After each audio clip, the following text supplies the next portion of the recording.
Põhimõtteliselt on teada, et 2011 palju valimised, et seal 2 kohta oleks hea.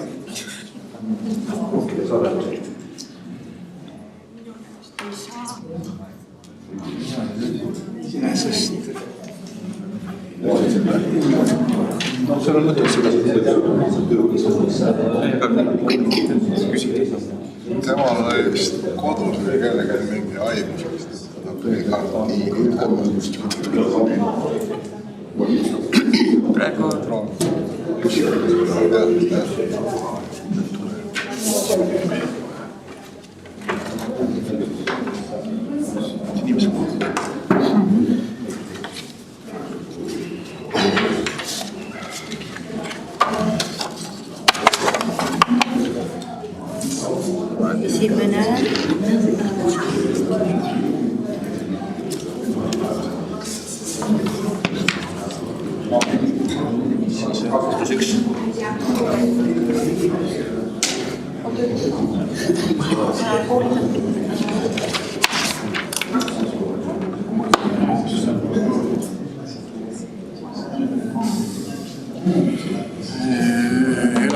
ja Bluetoothisse veel. Kindlasti nüüd.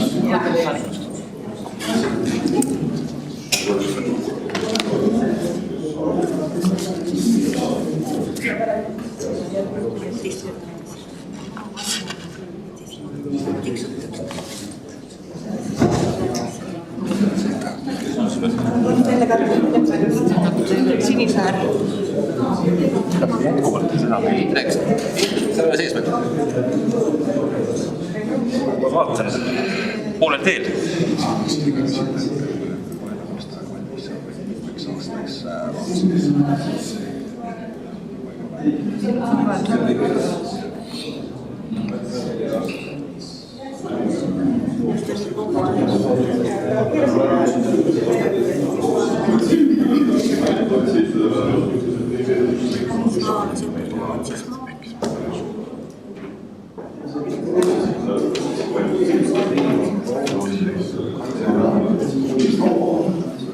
Sina, Marek, oled sees või? Peaks olema. Ei ole. Ei ole või? Jah. Näitab küll, et saabus. Ei ole, jah. Ei ole. No näe, mul on siin kirju. Ei näita küll, et sa oleksid.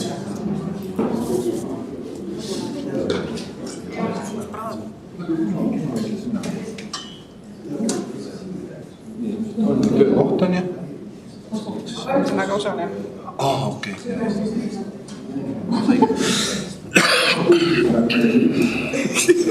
Kõik esimene. Jah, mis tead?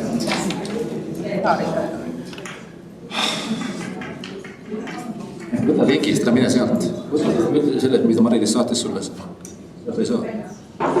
Midagi on valesti. Võta sellest meilist, mis Mari-Liis saatis sulle selle kutse. Seal on link olemas.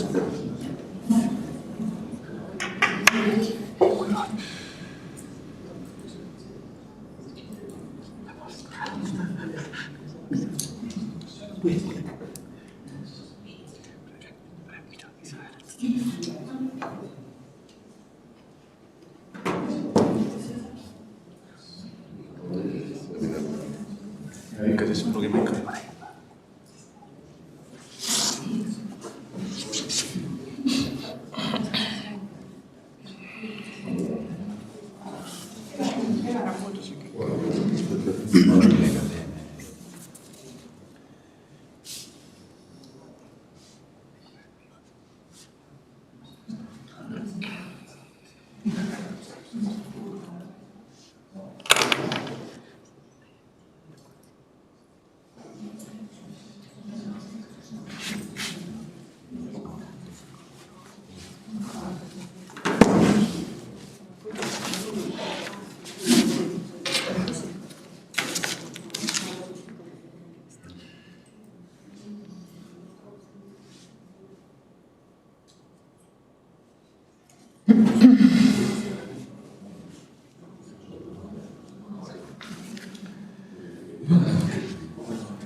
Ma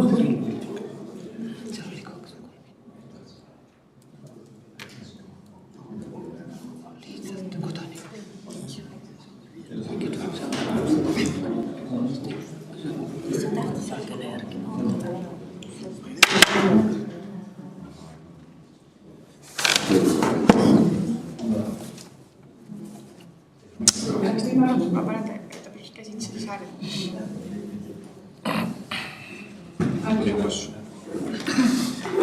Tere õhtust, head volikogu liikmed, alustame volikogu istungiga. Palume teha ära kohaloleku kontroll.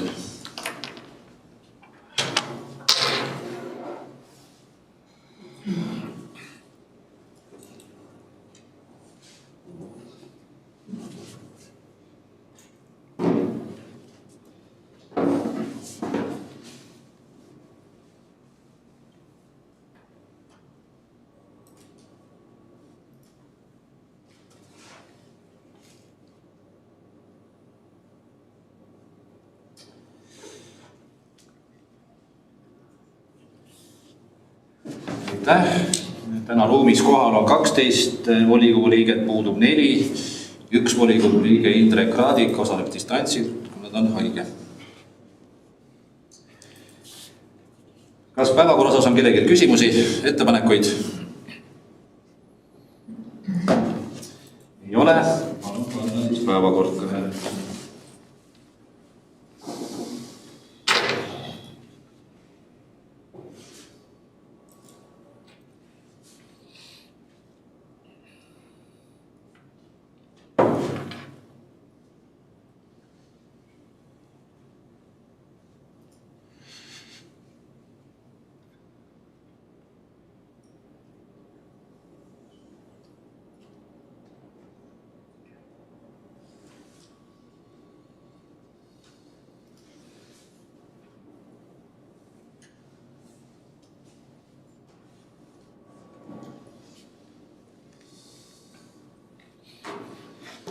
Päevakord on kinnitatud. Täna siis on kahe esimese päevakorrapunkti osas külalised. Esimese päevakorrapunkti külalisteks on Ksenia Haavistu, Martin Taal ja teise päevakorrapunkti külalisteks Allar Luhu ja Heineli Mehu. Alustame päevakorrapunktiga number 1. Rail Baltica ehitustegevusest Kiili vallas. Ettekandja on Transpordiameti Kangro liiklussõlme ehituse projektijuht Ksenia Haavistu ja RBE Harjumaa põhitrassi projektijuht Martin Taal. Palun 15 minutit ja kui tekib ajapuudus, palun teada.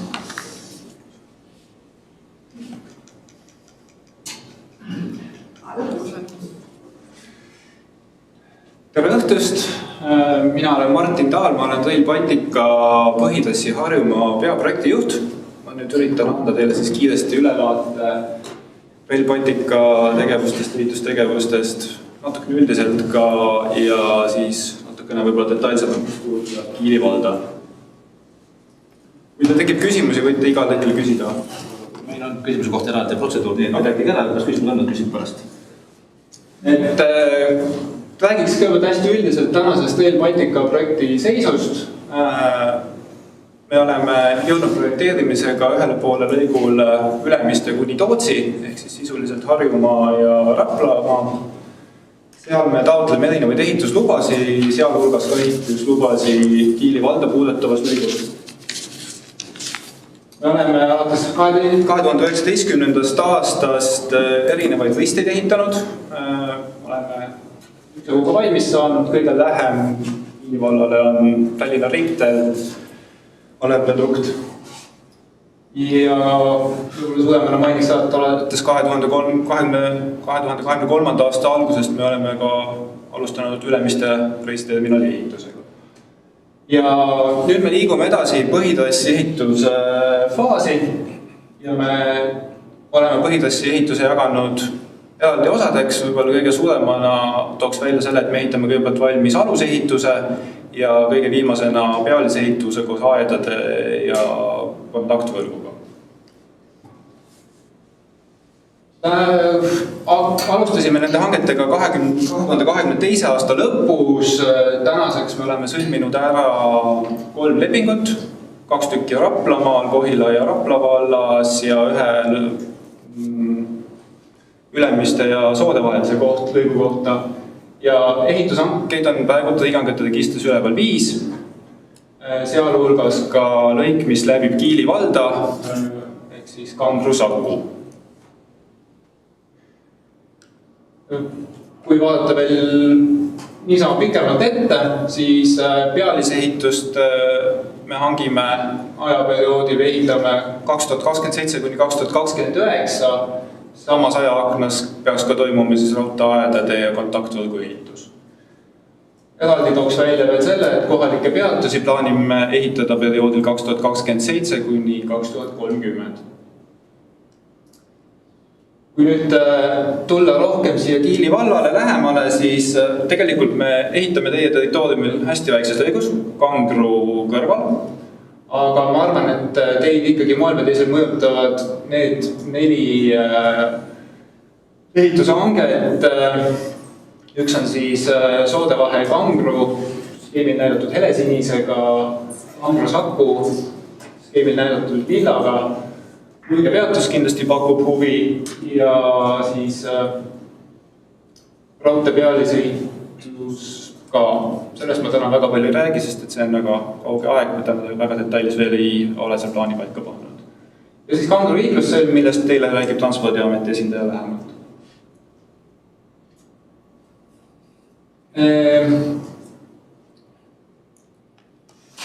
Kõigepealt räägikski nendest 2 põhiklassi lõigust. Mõlemad on meil praegu hankes, plaanis on sõlmida ehitusleping selle aasta sügisel ja eeldame, et ehitustööd algavad järgmise aasta kevadel.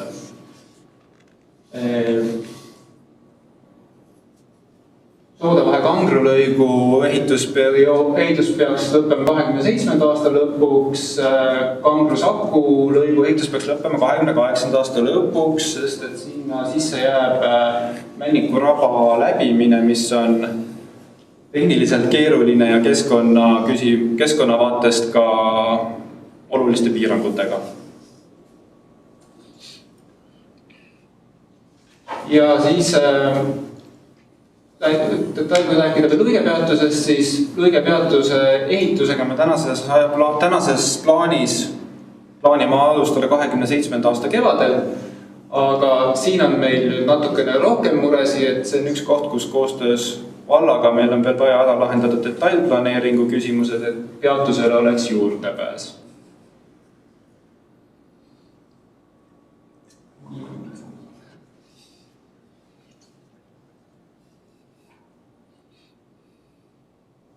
Jah, ma ei oska nagu detailsemalt kohe midagi selle põhiklassi kohta öelda, Transpordiameti esindaja jätkab või me saame küsimustega? Pigem ma arvan, et jätkab ja siis küsime ühe korraga või?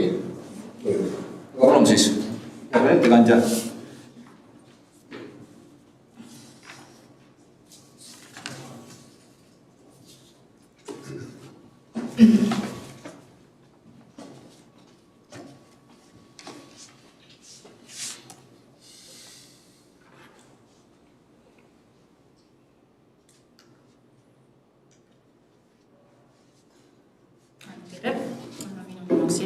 Olen Transpordiameti ehitusosakonna ehituse projektijuht ja olen Kangro liiklussõlme telli esindaja. Natukene tutvustan seda projekti ja praegu väga üldiselt. Siin asub Harjumaal, enamasti ta on Kiili valla territooriumil, Tallinna territooriumil. Tingimustega alustati 2021 teises kvartalis ja juunis 2021 väljastati korraldus, alustati projekteerimisega ja ehitustöödeks riigihanke kuulutati välja 10. mail 2023. Leping sõlmiti 29. septembril eelmisel aastal ja siis hakati kohe projekteerimisega pihta. Lepingu tähtaeg on 28 kuud ja tegelikult see tähtaeg on 18.02, millel peab olema objekt vastu võetud. ja lepingu maksumus on 21,2 miljonit, rahastatakse RRF fondist. Tellijaks on Transpordiamet, rahastajaks on, finantseerijaks on Rail Baltic Estonia, töövõtja on VRK, omaniku järelevalve pensionärid ja projekteerijaks on Skepast ja Puud. Võrdi juurde.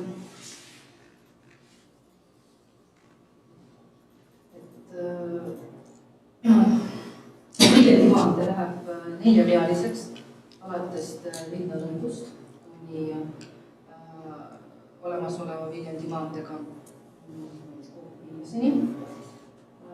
Selle objekti käigus ehitatakse 5 rajatist, 4 viadukti, 1 tunnel. Esimene viadukt on Raudtalo viadukt, 3 viadukti on raudteega ristumisel on Kangro viadukt, Raku viadukt ja Männiku viadukt. Männiku viadukt on mõeldud jalakäijatele. Viljandi maantee all on ka Männiku kergliiklustee tunnel ja selleks, et siia üldse jõuda, rajatakse ka kergliiklusteed. Kui me räägime ajakavast, siis suures osas on plaan selline. Sellel aastal lõpetatakse põhiprojekti korrektuuri ja väljastatakse ehitusload. Ehituslood menetletakse siin etappidena. Esimeses etapis olid rajatiste ehitusload ja täna väljastati ehitusluba rajatistele. Sellega saab varsti töövõtja alustada ehitusega. Teede osas jagatakse menetlust 2 osaks, Tallinna linna territooriumil ja siis ülejäänud territooriumil. Ehitaja plaanib alustada töödega sellel kevadel suhteliselt varsti. Siin piirkonnas, mis asub praeguse Viljandi maantee ja Raku järve vahel, alustatakse rajatistega, siis pealesõitudega ja selle tõttu sellel aastal liikluskorraldusi muudatusi väga ei tule. Järgmine aasta, kui on viaduktid valmis ja pealesõidud, siis jätkatakse ehitusega. Ehitatakse linnalõik valmis, Urna-Tuhala lõik koos ringristmikuga ja see liidetakse ka Põdrateega. Ja siis, kui tõstetakse liiklus uuele lõigule, siis võivad väga lühiajaliselt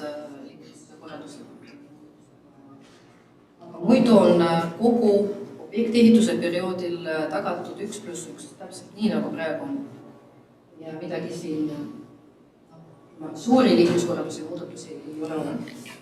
Mis selle projekti raamis veel on, eelmisel siin lõpus Viljandi maantee 98 kogujatee. See on hetkel projekteerimises ja see kuulub siin ka väljaehitamisele. Kõik.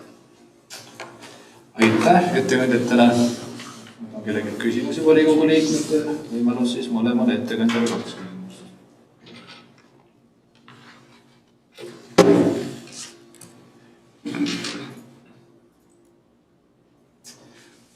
Retta Annus, esimene küsimus. Aitäh. Mul on küsimus eile välja antud Transpordiameti poolt ehitusluba Kangro liiklussõlme ehitamiseks on kirjas pealkirjas, et keskkonnamõju hindamise algatamata.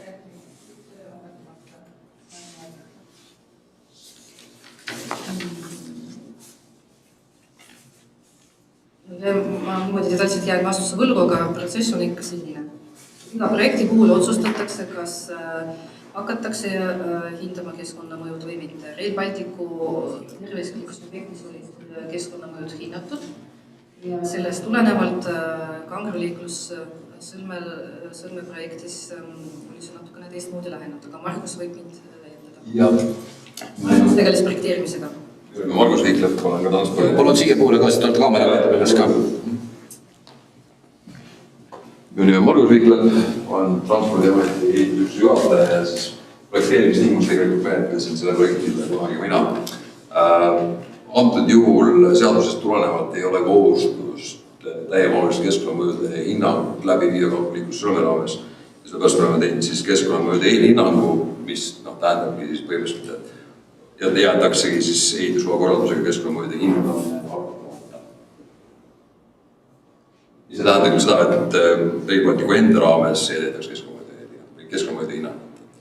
Et raudteetrassi puhul tehakse keskkonnamõjude hinnang ja liiklussuundi puhul. Aitäh. Kaire Roosileht, teie küsimus.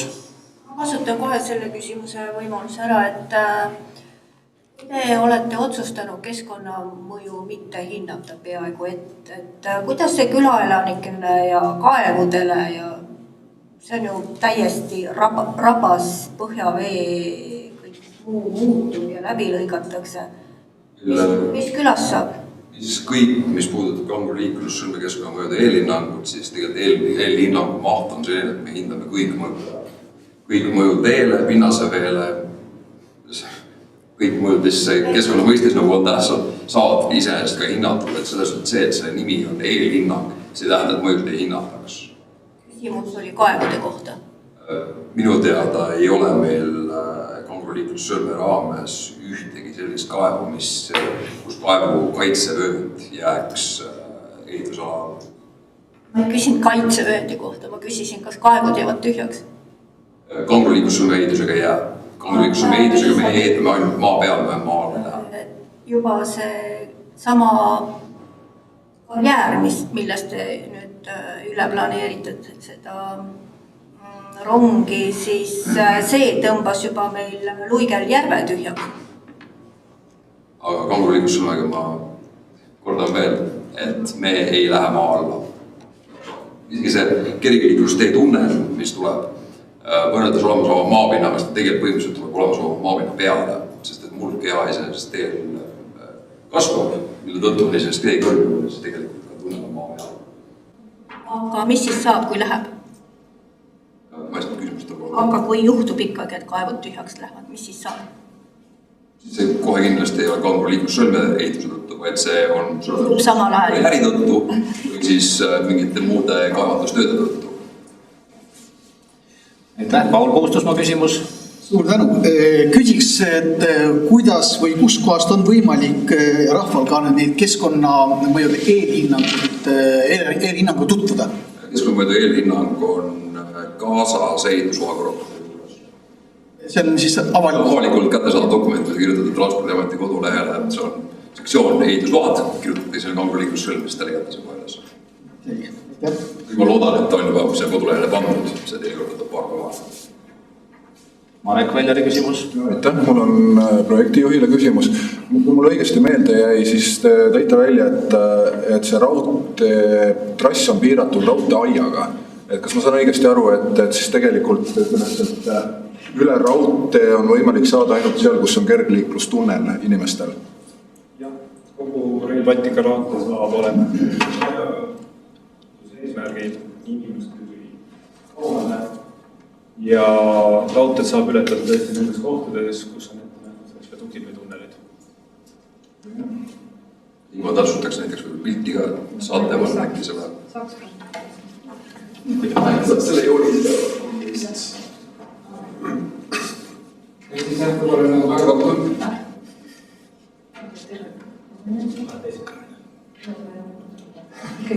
Keegi puudub. Ehk siis selles mõttes, et kui inimesed tahavad näiteks Kangro asulast liikuda Raku järvele, siis selleks nendel on kergliiklustee, mida mööda nad saavad tunnelist läbi T15 alt ja üle viadukti üle Rail Baltica. Ja teine koht, kus Tallinna poole liikumine inimestel on kergliiklustee nähtud siia Kangro viadukti peale. Ma pigem pidasin silmas seda Luige alevikku, kus on see, et väga, Luigel on, kui ma õigesti mäletan, üle 2000 elanikku, et väga paljud inimesed käivad seal metsas jalutamas, näiteks Rätsepa järve ääres, mis ei mahu vist küll siia pildi peale praegu hästi, et siis tegelikult nad sinna pääsemiseks peaksid hakkama kõigepealt umbes 2-3 kilomeetrit Tallinna poole jalutama ja siis saavad alles raudteest üle. Andrus, sa võid mind parandada, aga minu teada jah, meil kahjuks vist ei ole ühtegi ületust raudteest alates Männiku kergliiklustee viaduktist kuni Austinnõmme viaduktini. seal on loomade jaoks, täpsustan, et seal on männiku, edasi tuleb männiku see jätab olla siis muidugi kaamerast näha, nii et olen Andrus, keskkonnaspetsialist Rail Balticust, et edasi tuleb lõuna poole minnes on männiku raba läbimisega tegemist ja seal on selles mõttes eelkõige loomadele on ette nähtud kahepaiksete tunnelid, väikulukitele truubid, aga inimestele läbipääsu Totse Rapla järve äärde ei ole, sest vahepeal me peame arvestama, meil on ka Luige peatus tulemas sinna, eks ole. Et inimeste kontekstis sellist läbipääsu ei ole planeeritud. Luige peatusest pääseb mõlemale poolele raudtee. Luige peatus kui selline on ülepääsu korraks tagasi minna. Et selle mõttes, et Luige peatus on ette nähtud ülepääsuga, aga ma nüüd selles mõttes vastuse võrgu, kas teiselt poolt ooteplatvormilt saab Rappa, see nüüd on natuke nohutusküsimus jälle. Ma saan seda kahjuks praegu küll ei oska vastata. Kaire Roosileht küsimus. Mul on küsimus Transpordiameti spetsialistile. Kust kuhu see 4-realine sõidutee tuleb, et kunagi ammusest ajast oli plaanis, et ta tuleb kõrvuti Rail Balticuga, kas ta tuleb läbi Luige küla või? Läbi Luige küla, ta ei ole tegelikult see pilt on sellest, see on iseenesest, ma saan siit nagu näidata, et praegult on siin kohas viiaks ajutiselt 4-realine kokku ja tulevikus ta hakkab siit kohast ära pöörama, kuskilt kohast hakkab tulema ja hakkab kõige asumist eemalda minema.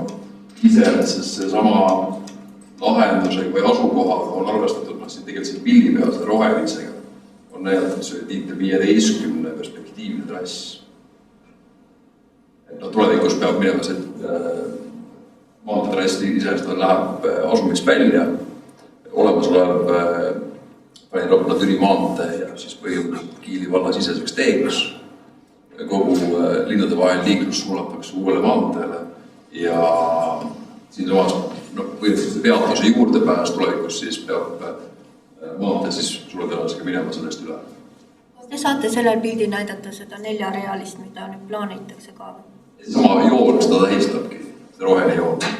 Kui Rail Balticu joon on näidatud siin... Need on ikkagi küla tagasi. Jah, et ma proovin nutta. Jah, selle kaardi pealt, et praegu Luige asum siia äärde, siis meil on selles need viimased hooned, siis ta tuleb ikkagi raudtee poole ja siia taha poole. See sama sisend on tegelikult, saab vaadata seda ka kõik jääb Saku valdadest, on Saku vald uueks planeeritud, kus on tegelikult see joon samamoodi siis see kant. Paul Puusmaa küsimus. Suur tänu, ma ka sekundeerin eelmisele küsimusele natukene, et sama 4-realine maantee väidetav, mis peaks nagu tulema, et on ju selge tegelikult, et liikluse intensiivsust väga oluliselt mõjutab see, kui see maantee tuleb ja kui siis praegusest Viljandi maanteest saab siin nii-öelda tinglikult nagu kohalik tee siis või külavahetee võiks siis öelda. Et küsimus, et millises järgus on plaanis hakata arendama seda 4-realist maanteed, mis hakkab siis Tallinnast välja tulema ja jookseb siis Luigest mööda. Kas see on kaugem perspektiiv või on see tõsiselt ja kiiresti planeeritav projekt? Nii palju oskan öelda, kui palju on nähtud ette riigieelarve strateegiale, kuni teast ei eksi, kuni aasta 2022 lõpuni oli riigipoolne sisend, et Kangro liiklus Sõlmest edasi kuni Saustinõmme kannab Saku valla, ütleme, sinna kuni Tõdvani cirka, kui ma õigesti mäletan, oli plaanis arendada 27–2030, siis ta lükati edasi 2030 pluss ja praegu on ta meil strateegiast välja visatud. Praegu ma saan öelda, et 2035 pluss suure tõenäosus. Mis puudutab seda liiklussõlme ennast, siis ega see lahendus on samamoodi, kuna kõik rajatised ehitatakse 100 aastaks, rajatist elu igal 100 aastat, et siis praegus mõttes, kui arendusega minnakse edasi 10 aasta pärast, siis see rajatise eluea mõttes on väga lühike aeg ja igal juhul on mõistlik ehitus siis valmis.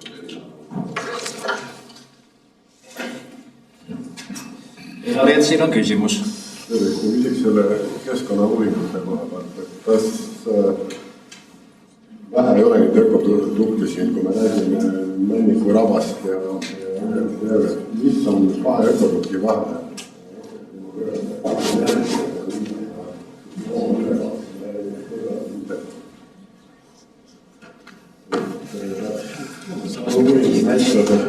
See on õige koht. Ütleda niimoodi, et suurulukite jaoks on ülepääs Saustina ökodukti juures, mis on tänaseks valmis ehitatud.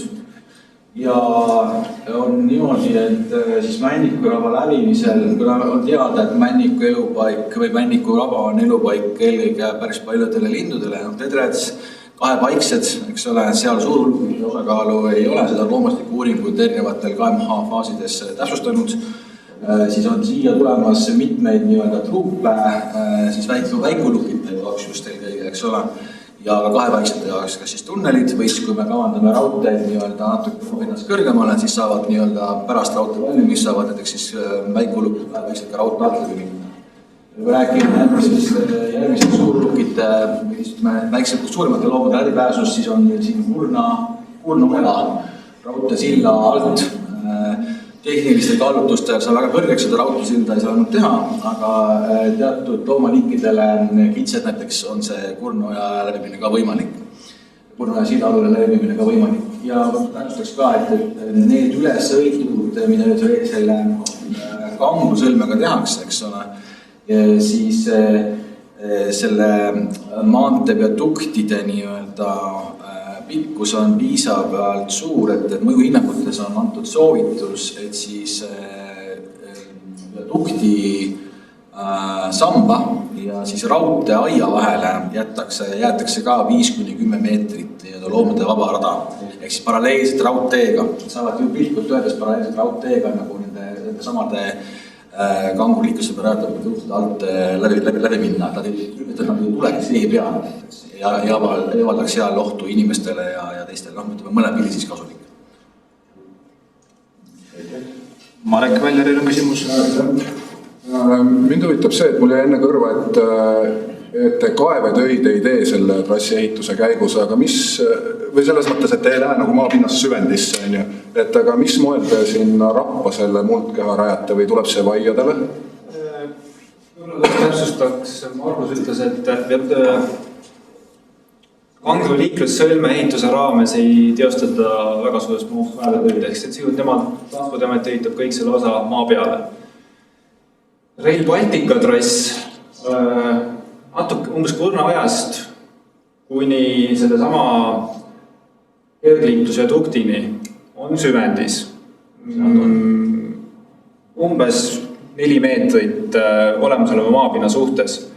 Küll aga see veel on endiselt oluliselt kõrgem kui Raku jääveeb enda pind. Ehk siis selle mõttes seal on tegelikult see mõju nii-öelda selle veelemise küsimusel, et tegelikult Raku järv on täna see, mis selle veetaseme mõju seal enne kõike mõjutab. Selle kergliiklustee viadukti juures me oleme juba maapinna tagasi, sealt edasi me reeglina oleme umbes 2-meetrises muldes. Ja nüüd, kui on küsimus, kuidas Rappa ehitada, siis seal on täna tehnoloogiline lahendus jagunud 2. Selles osas, kus turbakiht on õhem, seal on ette nähtud turbavälja vahetamine ja selles osas, kus turbakiht on paksem, sinna on ette nähtud aiadel plaadiehitus, ehk sisuliselt betoonrajatis. Et jah, selle mõttes, kui me räägime nüüd väga konkreetselt, siis sellest välja vahetamise hetkest, siis sellel hetkel kindlasti ajutine mõju veetasemele rabas on. Mis see turba keskmine paksus seal on? Seal selles kohtades, kus meil vaiab lahendusele jääme, eks ole, on keskmine paksus kuskil 3 meetrit, aga alla 3 meetrises siis turbakihis on siis tegemist nagu väljakaevega ja siis tagasi täitega, eks ole, muldkeha rajamisega. Keskkonnakaalutluste mõistes veel, et ka raba läbimisel, kuna on selline koht, üldse rabade läbimine on keeruline ka ehitustehniliselt, eks ole, ja ka keskkonnakaitseliselt, siis ma saan aru, me oleme ka täna andnud töövõtjale selles mõttes nagu hankes tingimuse, et eks ka ehituse eelselt või enne ehituse alustamist, et kui sa igasuguse väljakaeve teed, siis kohe valgub sinna vesi, eks ole, siis on meie nägemus olnud selles, et turbavallidena piirab ära selle võimaliku töötsooni, ehk siis see töötsoon, kus sa oma raudteed ehitad rabas, siis kui teada on, et kuskil pinnavesi, raba on ju põhimõtteliselt pinnavesi, esimene meeter on põhiliselt seda nii-öelda vee liikumist, eks ole, et siis see nii-öelda turbavallid või siis ka näiteks sulund seinad, eks ole, pannes need sinna, sa eraldad selle nii-öelda põhiliselt töötsooni ära, et kui sa seal teed kaevetööd, siis ei ole nagu mõju nii-öelda, et ületraba jookseks tühjaks, eks ole, selles mõttes nagu ületraba vesi jookseks sinna ehitusühendisse. Et see on see nagu kvaltus, mida me nagu oleme hankesse pannud nii-öelda siis keskkonna vähendava mõju nõudena, mida peab rakendama ehituse jooksul. Takula, palun teie küsimus. Aitäh, et siin enne mainisite, et Luige peatuse juurde tee on veel nagu natuke küsimärgi all, et minu andmetel ka see maaomaniku luba teil veel nagu puudub, et mis juhtub siis, kui see maaomanik seda luba ei anna, et kas tekib sundvõõrandamine?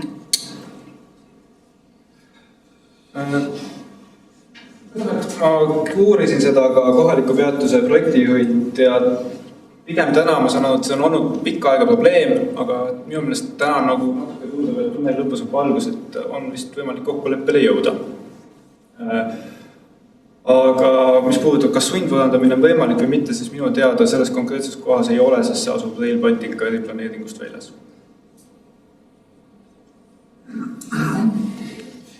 Kaire Roosilehte repliik. Tuleks tagasi selle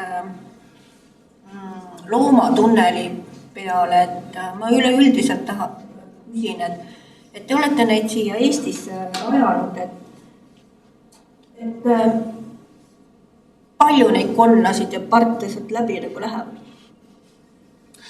Kas te oskate öelda? Ütleme nii, et kuna siin tuleb vaadata seda, et Rail Balticut on planeeritud kaua, eks ole, kui oli maakonnaplaneeringu tasandi tegemine, siis tehti ka keskkonnamõjude strateegiline hindamine, esimesed keskkonnaanalüüsid. Ja hiljem nüüd siis tööprojekti või põhiprojektide, projekteerimise ja täpsustamisel tehti ka keskkonnamõjude hindamine tervele põhitrassile, eks ole. Siis laias laastus on siin tehtud läbi erinevate aastate mitmeid nii-öelda loomastiku analüüsiga välitööde näol, eks ole. Ja see tengib selle, või see on toonud selle tulemini, et on täna selgelt täpsustatud, kus kohas on kahepaiksete elupaik, et kui seal on elupaik, tuleb ette näha vastavad meetmed näiteks. Samamoodi on mõjuhinnangud viinud selleni, et tavapäraselt, kuna me tekitame Rail Balticuga barjääriefekti, lõikame Eesti sisuliselt kaheks, siis barjääriefekti leevendamiseks on kõige efektiivsemad meetodid või meetmed erinevad kas üle- või altpääsud. Ja suurulukite näol on, loomastiku eksperdid ütlevad, et suuruluki näol on normaalne, kui sul on üle- või altpääse kuskil kas 5 või 10 kilomeetri tagant, eks ole, selles mõttes suurulukite alt- või ülepääsuks.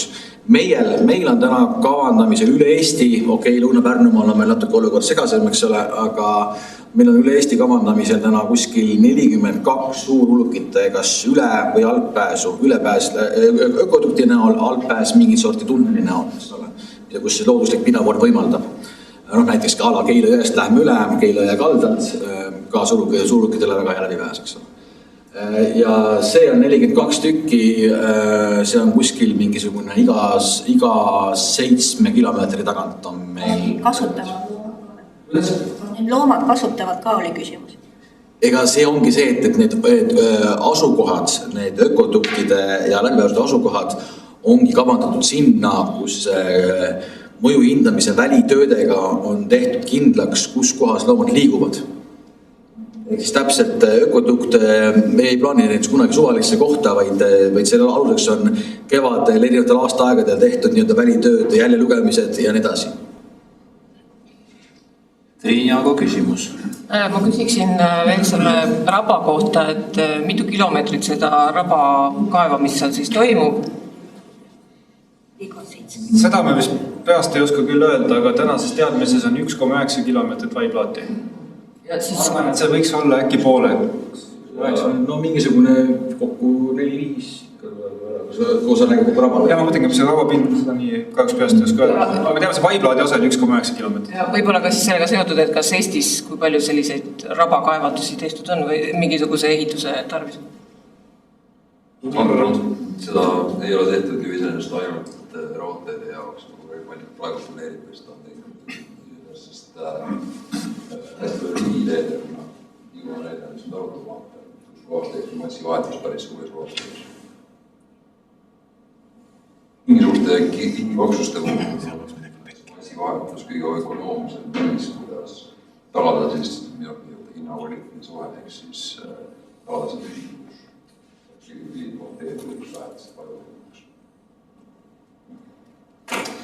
Narets küsimus. Küsin Rail Balticu projekti, kas oleks võimalik planeerida sinna Luige peatuse nii-ehk üle käik, ma saan aru, ja sild sinna peatuse juurde. Võimalik panna näiteks mingi äpi värav projekteerida sinna, et oleks võimalik ka rabastada. Ei oska kommenteerida seda. Ausalt, et see on seotud väga konkreetselt raudteeliiklusohutusega seal. Kahjuks jään vastuse võrgu. Saan mõttest aru. Peatusi on teiselt pool teed, me kõigepealt läheb üle teed, siis jõuab ju peatusesse. Ei ole. Tulete Luige asu poolt. Tee läheb tagant. Ei, see ongi see, et läheneme Luigest, jaamahoone on siinpool raudteed, lihtsalt selleks, et nende rongide peale saada, mis liiguvad lõuna poole, mis peatuvad läänepoolse ooteplatvormile, et selle jaoks on tegelikult see ülepääs. Et sa lähed siit üle, siit sa saad rongi peale, mis liigub sinna poole. Kui raudte minna, siis teiselt pool on ju raba. Kas sinna sealt? Ei tohi minna siis. Küsimus on hetke teadmine pigem selles, et kogu peroonide ala on suletud ala. See on taotusküsimus seal.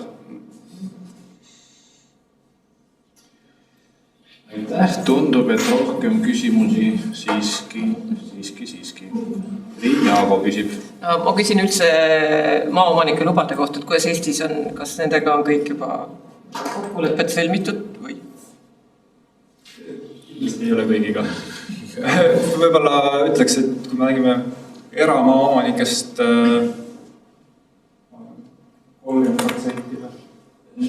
Sõltub, kui sa võtad kogu Eesti või kui sa võtad piirkond pluss siis meie fookus täna on ennekõike nende lõikudega seotud, mida me kohe läheme ehitama, et seal me nagu monitoorime seda täpsemalt. Et on lõike, kus on see kogu pindala osas on see juba väga hea, aga on ka lõike, kus meil on umbes pool maad veel vaja omandada enne, kui me saame ehitama. Aga Maa-amet on selles mõttes meiega pidevalt suhtumises ja selles mõttes, kuna Maa-amet on see menetleja, kes siis nagu maaomandi küsimusi lahendab ja kokkuleppida omanikega sõlmib, siis Maa-ametiga on pidev selline koostöö, et seal kohas, kus me tõesti näeme, et meil on nagu projekt valmis ja me saame minna ehitusse, aga ehitamise eeldus on maaomandi saamine, eks ole, et siis seal sellisel juhul nad suhtlevad võimalikult palju kiiresti. Ja natukene leevendab seda, üle eestilist vaadet leevendab võib-olla seda, et Pärnust allapoole tänases teadmises tulevane Rail Balticu trass on riigimaadel. Lihtsam oma. Aga üleüldse nagu Baltimaades, nemad on Läti, Leedu, kõik on samal maal või olete kursis? See pole lihtsalt ei ole kursis, aga äkki oli nii, et Leedus tegelikult omandati need maad kohe alguses, sest nende õigusruum on natuke teistsugune. Jah, nende õigusruum on teistsugune, Leedus omandati maad kiiremini ja Leedus täna käib ka põhitrassi ehitus, ma nüüd ei mäleta, mis lõigust ja lätlased ehitavad eelkõige täna ümbrust, eks ole, aga meil on ka suur nagu leping tulevase töövõtjaga, kes siis tervet Lätit nii-öelda hakkab ehitama, eks ole, et seal on ka, igas riigis on sama teema, et ikkagist projektide õigeaegne kättesaamine ja projektide kvaliteet, eks ole, mis saab ehitama minna. Indrek Ruustami küsimus. Tere, minu nimi Indrek Ruustam ja ma igaks juhuks ütlen teile ära ka, et ma olen kodanikuühenduse avalikult Rail Balticust juhatuse liige. Küsimus, aga seekord puudutab seda maantee ja raudtee sõlme projekteerimist ja viadukti, eks.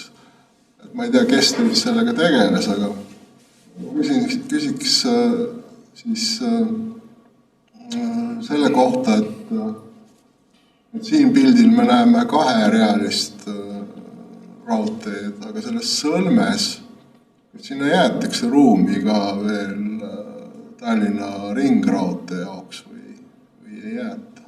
Mis puudutab liiklussõlme ehitust, siis liiklussõlm arvestab, mul on ühtegi ristlõiget kaasas, või on seal iseenesest kõikide rajatiste all piisavalt ruumi, kui tegelikult oleks vaja hilisema, siis me midagi juurde lisama. Mis puudutab käesolevat pilti, siis raudtee on näidatud selle joolega, mida saab kommenteerida Rail Baltic ja Transpordiameti planeeritav siis liigitee, mitte raudtee, kus 2 on siis näidatud siin, et edasi saad seal rääkida. Aga ma oskagi veel öelda, et täna Kangro liiklussõlmes viaduktide all on ruumi, et kui peaks kunagi riigil tekkima soov ringraudtee tekitada, tehniliselt mahub sinna. Üherealine või kaherealine? Peate silmas siis ringraudtee? Ringraudtee puhul ei oska nüüd konkreetselt vastata. Ruumi on? Meil otseselt näidatud ei ole seal seda raudteed, et meil on seal ruumi. Ruumi on jäetud selleks, aga see ringraudtee, Tallinna ümber ringraudtee on ju alles, ta isegi ei ole veel planeeringuski, eks ole. Seda küll, aga ma küsingi, et kas ruumi on sinna jäetud 1 niidi või 2 niidi jaoks? Meil on jäetud viaduktide alla ruumi, aga mitte konkreetselt 1 ega 2 ringraudtee niidi jaoks. Mis olen ka asjas, et ei tasu arvastada, et meil on tegelikult teed. Rajatised on kavandatud kõik koonuseliselt. See tähendab seda, et rajatise kaldasambad on tehtud koonuses, et kui tulevikus oleks vaja näiteks viimase ava juurde teha tee läbi viia, siis saab need koonused teha vertikaalides olemises nagu ruumi juurde, siis milleks ehitada. Kahjuks ei ole ühtegi ristlõiget praegu. Et ühesõnaga, kui teil on täpsemalt küsimust, siis me saame saata teile ristlõikeid, et kui palju Indrek Sinisaar küsimus. Ma arvan, et see sama pilt siin ongi Luige peatuse eskiis. Jah, see on Luige peatuse eskiis. Küsin selle jaamahoone kohta, et kui suur see on ja mis on selle funktsionaalsus lisaks siis nii-öelda rongiliikluse teenindamisele, muid teenindusnüansse, äripindasid, asju ka mahub. Kahjuks ei oska vastata nii detailis. Jah, ruumi suuruse kohta ei oska tõesti kaasa rääkida, küll aga see loogika peatuste rajamisel on selline, et on suuremad rahvusvahelisemad jaamad, eks ole, mis on nagu suuremad nii-öelda, aga ka kohalikud peatused, ma eeldan, ma ei kinnita praegu, aga Luige peatus on siis selline nii-öelda väiksemat tüüpi kohalik peatus, aga ta arvestab nii palju, kui ma olen näinud, kui ka mõju hindamistes käivad need ka nagu kohalike peatuste, keskkonnamõju hindamistes minu jaoks käivad ka läbi need kohalike peatuste nii-öelda kirjeldused, eks ole, siis igas kohas, kus ma olen mõju hindamisi vaadanud ja ka peatuste kirjeldusi vaadanud, on alati olemasolu ühistranspordi, olemasolu ala kiss and ride, eks ole, nii-öelda lahendused, elektriautode laadimisvõimekus, väike jaamahoone, eks ole, oma tüüpilise, ütleme, ala WC olemasolu võimalusega. Et selles mõttes sellised nii-öelda nagu näitajad, kuni haljastuse detailideni tõenäoliselt välja, eks ole, mingi välialade puhul. Aga võimalikult kompaktne, võimalikult ökonoomne, arvestades siiski nii-öelda selle piirkonna eeldustike vajadusi. aga noh, vaadates ka natuke tulevikku, et tõesti ka elektriautode laadimisvõimekusi ma olen nagu näinud, et seal ja seal saavad need asjad toimida. Nii palju, kui ma julgen öelda, et kohanikupeatuste puhul tüüpprojektiga. Luige on selle tüüpprojekti kõige väiksem versioon, aga ma tahaks uskuda, et kui on nagu vajadus, saab seda alati selle sama tüüpprojekti laiendada ka suuremateks versioonideks. Aga see on jah praegu niisugune väike kõige spekulatsioon, et kui on täpse küsimuse suudaks anda, kui oleks kohtpeatuse projektijuht ka olemas meil siin täna, teda ei ole. Marek Väljanen repliik. Nüüd küsida rohkem ei saa, aga ma saan aru, et tegemist on seal joonisel selle Luige peatusega, et seal on nagu 2 rööpmepaari, et kas ta jääbki nagu 2 rööpmepaarina, ma olen siiani aru saanud, et on 1 rööpmepaar seal ainult. Ja kas ta on nagu tulevikus hakkavad seal diiselrongid sõitma või elektrirongid või mis lahendus seal nagu kasutama hakatakse? Vist tuleb elektrifitseeritud raudtee kontaktvõrkude asjadega, et diiselrongi me ei kavanda. Ja võib-olla see teadmine, et kui me alusehitust, siis seda muldkeha nagu teeme ja kraavitusid ja kõik, siis see oli väljaehitamise mõistes ikkagi arvestatakse 2 rööpapaariga, aga ma saan aru, et optimeerimise eesmärgil arvestada seda, et selle kui raudtee läheb opereerimisse, siis tema kasutuse aeg või tema kasutamise intensiivsus ainult ajas suureneb, eks ole. Et hetkel on arusaam see, et piisab ka ühest füüsilisest rööpapaarist ja sul on need läbipääsu kõrvalteid siis ka, eks kavandatud niikuinii. Et sa saad erinevad rongid nagu mööda lasta, et suudad opereerida väiksemas koormuses ka 1 rööpapaariga. Kui aastakümneid hiljem raudteeintensiivsus kasvab, on alati reaalne ja võimalik teine rööpapaar kõrvale teha. Alusehituses me näeme ette kohe nagu mõlema jaoks ruumi väärtusi. Seda mõttes meil kogu raudtee on projekteeritud 2-teelisena. See, et opereerimise alguses esimesed 5-10 aastat ei ole nii suurt rongide läbilaskevõimekust vaja tagada, on täna võetud suund selle peale, et aastaks 2030 tagatakse rahvusvaheline rongiliiklus 1-teelise lahendusega, kus on piisav rongide ja kauba läbilase, mis siis tuleneb läbi kas siis peatustes olevate lisatööde või teatud kohtades veel möödasõidualade. Seal on peatuse koht, aga see kiirus jääb seal mis suurusjärku? Ütleks, et see võib olla kohati erinev, aga ma hetkel tahaks uskuda, et selle konkreetse koha peal me räägime ikkagi rahvusvahelisest rongist, mis sõidab sealt läbi täiskiirusel. See on põhjus, miks ta on suletud ala. Päris detailselt ei julge öelda Luige kohta. Indrek Lustam, tulete järgmise päevakorrapunkti pandud küsimus, et kas oli mõeldud sinna? Ma olen selle päevakorrapunkti alla pannud sõnavõtt. Selge, aga järgmise päevakorrapunkti on küsimus pandud juba. Ma tahan ka. Palun teie sõnavõtt siis. Ära minna. Oodake üks hetk veel, äkki.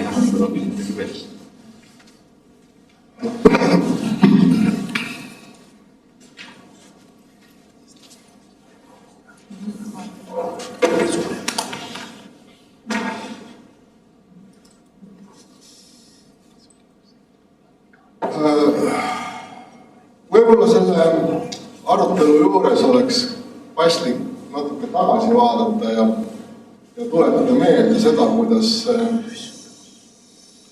kuidas Rail Balticu trass üleüldse sinna Kangro-Luige piirkonda jõudis ja me ju kõik teame, kes on need 2 meest, kes selle trassi valiku Majandus- ja Kommunikatsiooniministeeriumis peetud nõupidamisel heaks kiitsid. Üks on neist ametis vallavanemana, teine oli volikogu esimees, aga enam ei ole volikoguski. Neil ei olnud mitte mingisugust volitust, teist sõnadega õigust seda valikut teha ja heaks kiita. Ometi see niimoodi juhtus ja ja nüüd oleme me siis olukorras, kus koha peal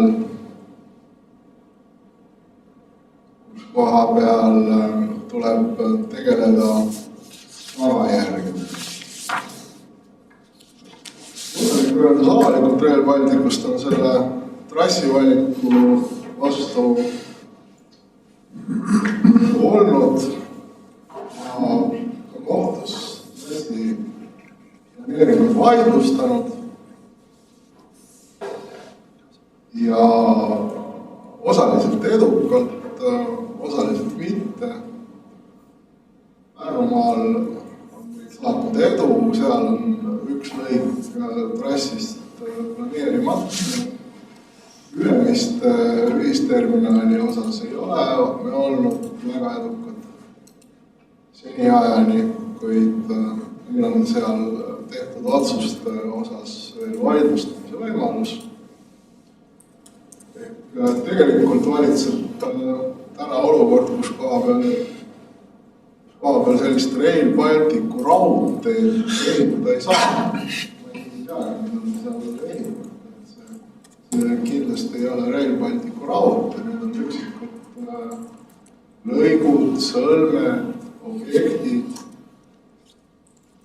majad, mida kavatseb teha. Aga ta ei moodusta terviklikku raudteed, sellepärast, et terviklikult ei ole see, mis üleüldse veel õiguspäraselt planeeritud. Ja see ongi võrreldav niisuguse olukorra, kus te tulete tegelikult täna küsima vallast koostööd planeerimisele, põhipeatuse osas, tulete küsima vallast ehituslube üksikobjektidele. See on võrreldav niisuguse olukorra, kus koha peal üks inimene küsib vundamenti ehitamiseks ehitusluba, aga tegelikult puudub veel planeering, mis ütleks, millist maja võib sinna ehitada. Ei ole ka selge, kas sellel taotlejal on üldse raha selle maja ehitamiseks ja kas pärast vundamendi valmis saamist üleüldse hakatakse sinna maja ehitama, võib-olla ehitatakse hoopis mõni muu. Aga vaatamata sellisele ebakindlale olukorrale, arvestades tänase Kiiri valla külade ühenduse senist tegevust, minul ei ole kahtlustki, et teile seda koostööd pakutakse vallavalitsuse poolt ja teile ka need load väljastatakse, mida mina isiklikult teha ei soovitaks.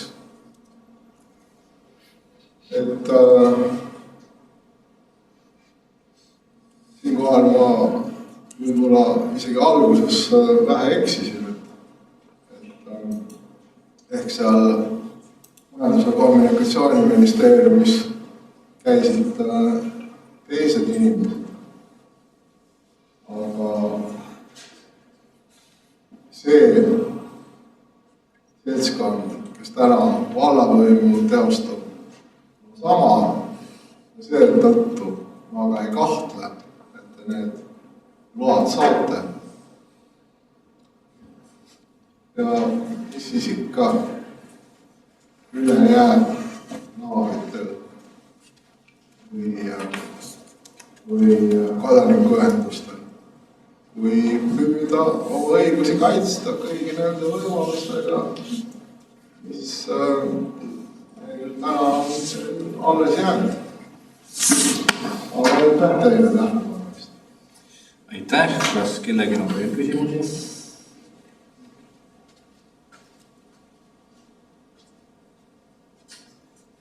Tundub, et ei ole. Aitäh ettekandjatele.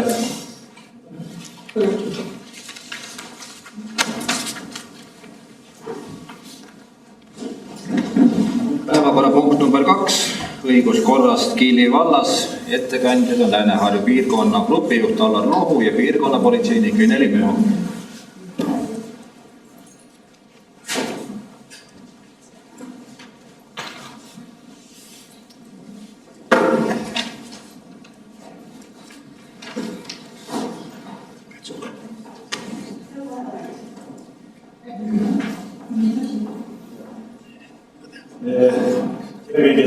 Enne kui Eneli räägib aasta 2023 Kiili vallas, tutvustan kiirelt ennast. Minu nimi Allar Rohu, alustasin jaanuaris siis piirkonna politseinike grupijuhina ehk siis suupärast öeldes siis piirkonna vanemana siin Lääne-Harju piirkonnas. Kokku olen politseis olnud 16 aastat, nendest nüüd viimased 10 aastat olin Lääne-Harju patrullitalistuses välijuht ja otsustasin natukene teha järjest väikse muutuse, et sellega võtaks või kokkuvõtte.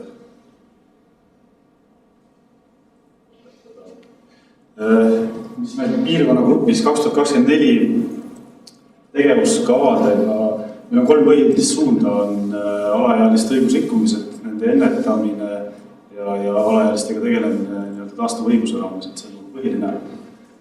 Lisaks lähisuhte vägivald on endiselt politsei jaoks prioriteet 2024 ja liiklusjärelevalve. Kiili valla puhul liiklusjärelevalve menetlusega arutasime ka, et hea meel on öelda, et sellega meil siin nagu probleeme ei ole, et see ei tähenda, et me siia midagi panustaks, aga meil ei ole nagu välja tuua erilisi probleeme. Või on siis on sellised väiksemad asjad. Siis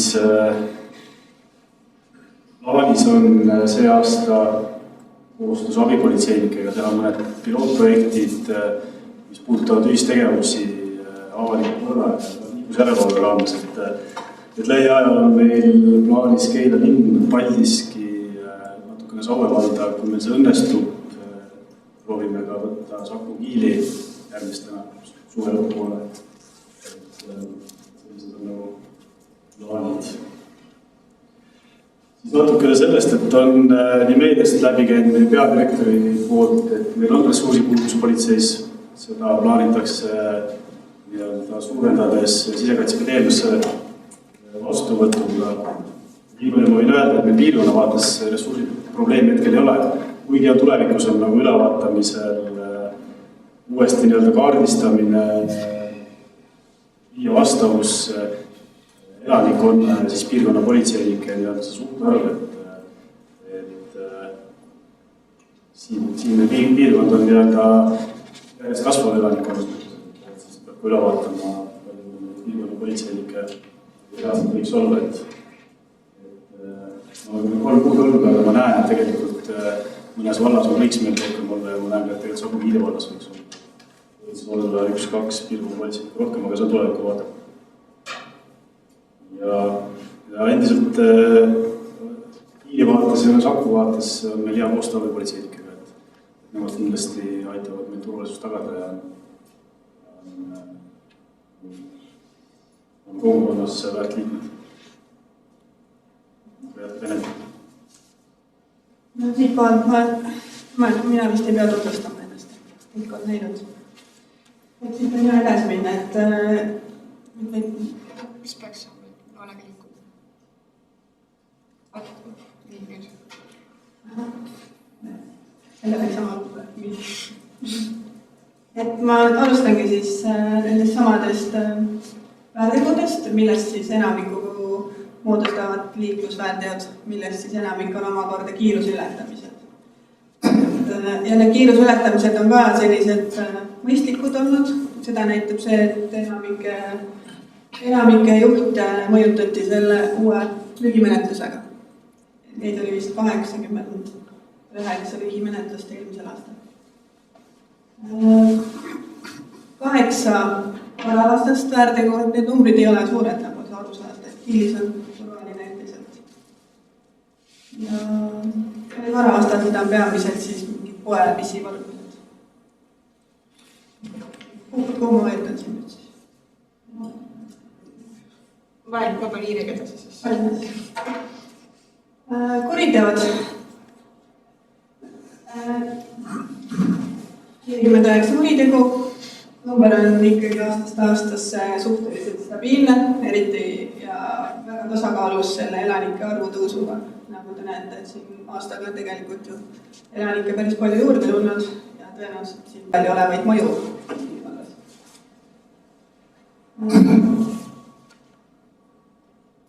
Et endiselt kõige murettekitavamad kuritegude seast on alkoholi ja narkojoobes autojuhid.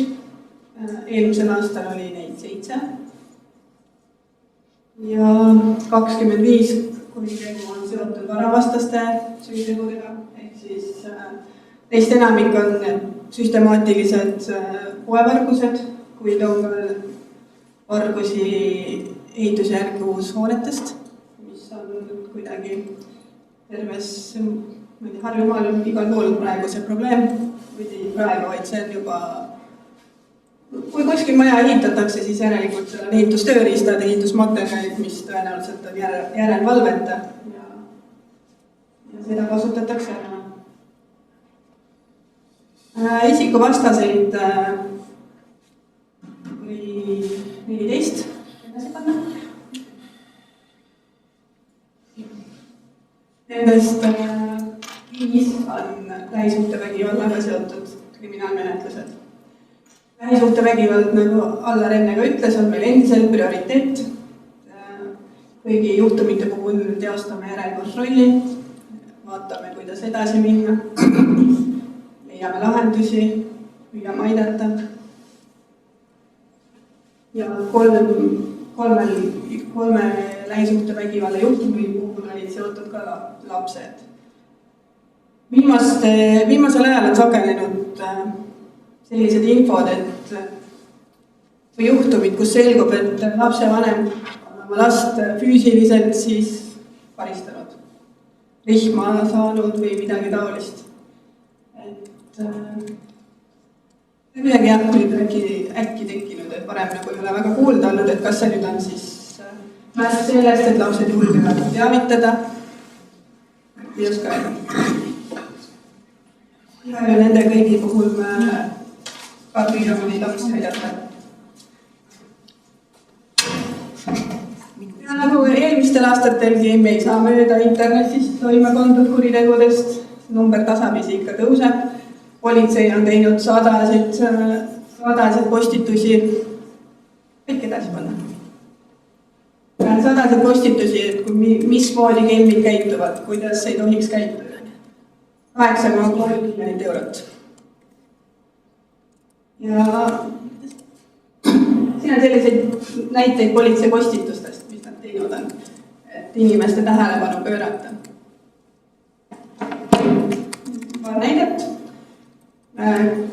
Kõige populaarsemad endiselt tuleb mingi pangaga, toimub sul mingisugune kahtlane tehing, sinu konto on blokeeritud, sulle tuli pank, kõik sellised asjad ja inimesed jätkuvalt ikkagi klikivad sinna peale.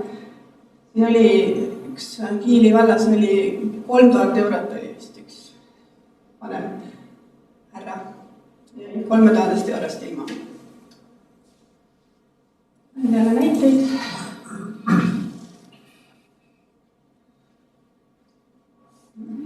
Politseinikena esinemine on ka väga populaarne endiselt. Sellest me eelmine aasta ka rääkisime, eks. Nii, alaealised ja keelatud ained. Siin ei ole ka mitte midagi uut. Alaealiste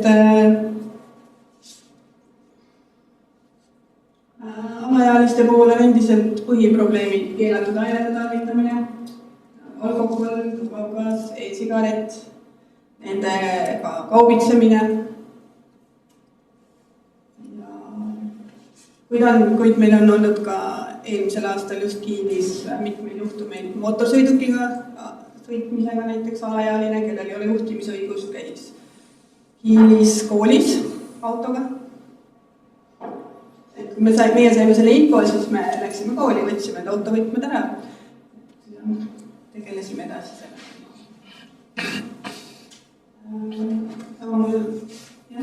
Alaealiste ei pane edasi.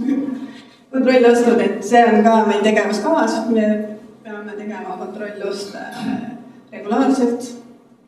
Kiilis käisime eelmine aasta 2 korda tegemas kontrolloste ja 2 kauplust 5 müüs alaealisel alkoholi.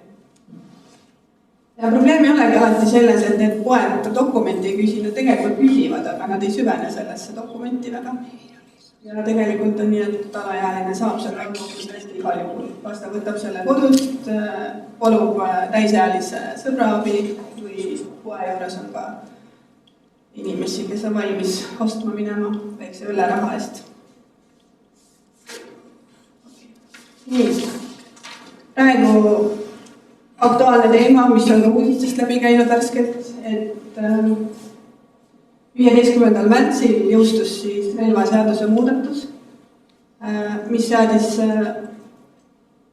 relvaloa omamiseks kodakondsuspiirangud, siis ehk kolmandate riikide kodanikud ja määratlemata kodakondsusega isikutel ei saanud enam Eestis nende relvaluba aegus või lõpetati ära.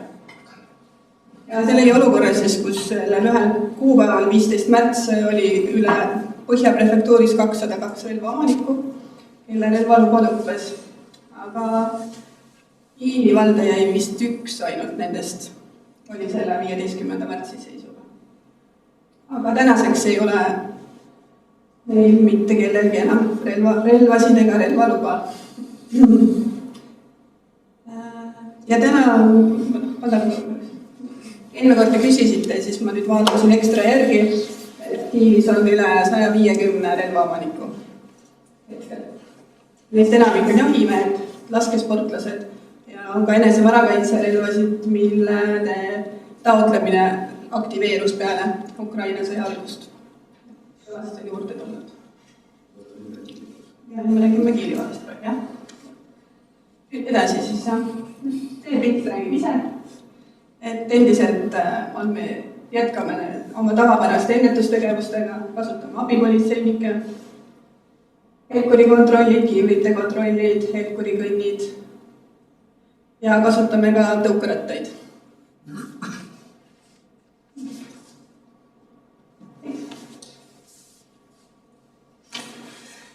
Kõik.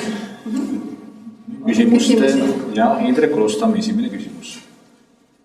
Jah, et nagu me siin volikogus ju oleme varemgi näinud ja kogenud, et ega nende vanemate kodanike ümberkasutamine politsei abiga ka ei ole ikkagi õnnestunud, eks ole.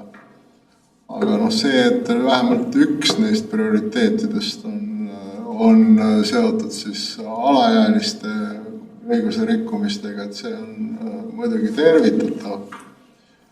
Selle pealt ma küsikski, et